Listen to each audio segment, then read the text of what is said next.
Pra, edhe njerë, unë po them se çfarë thot teksti, dhe thash se kush janë shkeljet kushtetuese. Dhe unë nuk mund të bëhem formal nga kjo pikpamje, them që janë shkelur kushtetut dhe bravo i qoftë. E dyta që unë i kam kërkuar sot kryeministrit është pikërisht kjo. Sa kjo vjen, sepse unë se kam këtë informacion, ti më vendos përballë detyrimin për të votuar. Unë mund të votoj dhe kundër, por prapë mund të bëj një gabim akoma më të madh. Sepse si vend i vogël ti duhet shikosh pozicionet që ke, konsekuencat që ka. Sepse konsekuencat mund të jenë të pariparueshme. Flasim për këtë pak më vonë. Haki, presidenti e Kosovës u duk shumë e lumtur, ishte aty në rresht parë, bëri fotografit, nuk e di nëse ky debat është në Kosovë apo jo. Po, sigurisht që vendimet e politikës kosovare janë vendimet fotografive, jo të përmbajtjes. Sa ngjajmë ne me njëri tjetrin?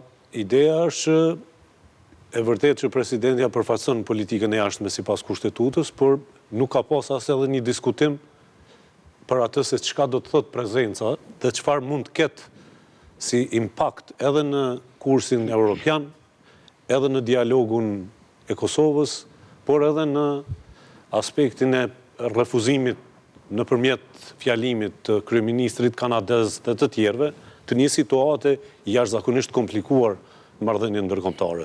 Mua më kujton kjo, si themi, histeria e veprimeve diplomatike të Donald Trump në një format tjetër të formimit të koalicionit të përbashkët në Afganistan. Kush vjen, kemi të bëjmë me një vendim me dorën e fortë dhe mandej do merremi me konsekuencat. Mund të ketë një impakt të momentit, por për llogaritja e Kosovës, e më vjen keq të them edhe Shqipërisë, për brenda këtyre proceseve pothuajse është margjinale.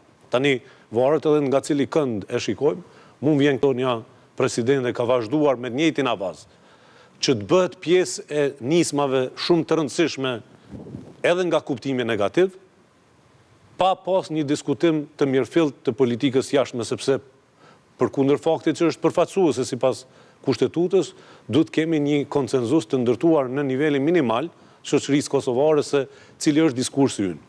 Unë mendoj që Rama ka bërë një veprim dur, nëse kërkoni opinionin tim, se ai do shfrytëzojnë mundësinë që ta nënshkruaj këtë marrëveshje në shtëpinë e bardhë.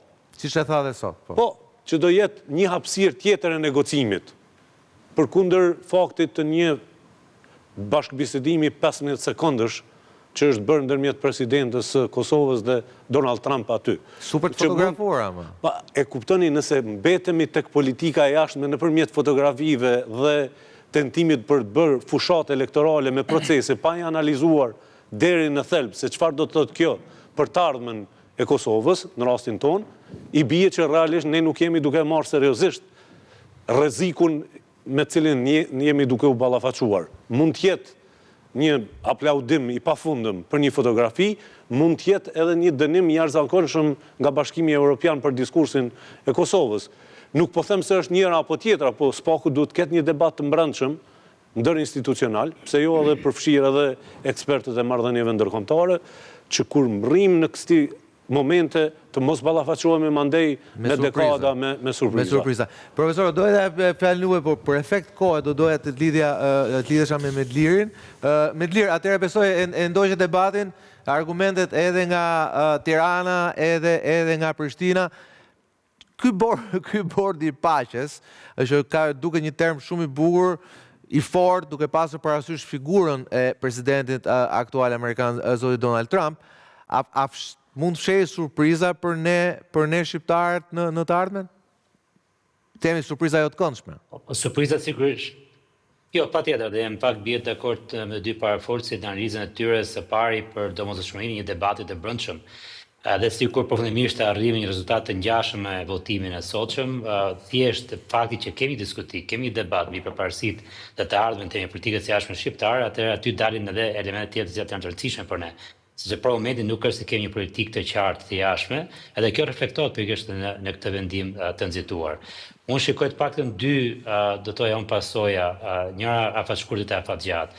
Në aspektin e afatshkurtër është më shumë në sensin e marrëdhënies me Bashkimin Evropian, megjithëse unë mendoj që përfundimisht nuk do të ketë një ndikim shumë të madh mbi të ardhmen politike të Shqipërisë si antar i Bashkimit Evropian, sepse mendoj që herë vonë edhe vetë Bashkimi Evropian duke konsideruar gjithçka që po ndodh në botë, i intereson një Ballkan i stabilizuar, edhe që nuk mendoj që do të ketë ndikime në ratat teme anëtarësimit të Shqipërisë, por gjithsesi mendoj që të ketë një lloj reagimi të menjëhershëm.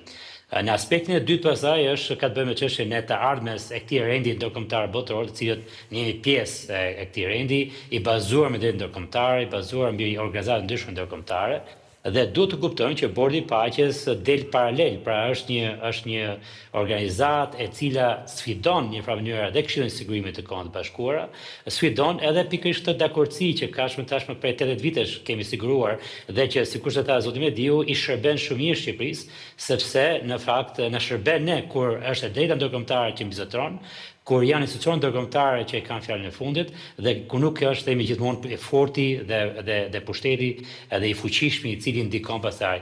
Unë për shembull Bordin e Paqes shikoj si një iniciativë të ngjashme me atë të Rusisë dhe Kinës, për shembull siç ishte me BRICS apo me Organizatën e Sigurimit të Shangajit, të gjitha këto janë